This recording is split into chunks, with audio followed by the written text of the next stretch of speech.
ತುಂಬಿರುವ ತುಂಗೆ ನೀನು ಸೌಂದರ್ಯವನದ ಜೇನು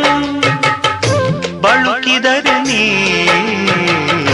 ಮುಳುಗುವೆನು ನಾ ರಸವಂತ ಚಿತ್ರಕಾರ ನನ್ನ ಪ್ರೇಮ ಸೂತ್ರಧಾರ ತೀಡಿದರೆ ನೀ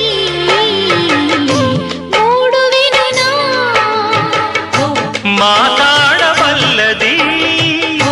ಬೇಲೂರ ಮಾಲಿಕೆ ಸಿಹಿಯಾದ ಕಾಣಿಕೆ ಕೊಡಬಲ್ಲ ಮದನಿಕೆ ಚಂದನ ಚಂದನದಿಂದ ಕೊರೆದ ಬೊಂಬೆಯ ಅಂದ ಚಂದ ಘಮ ಘಮ ಬೊಂಬೆ ಹಿಡಿದರೆ ಸರಿಗಮ ಬೊಂಬೆ ನುಡಿದರೆ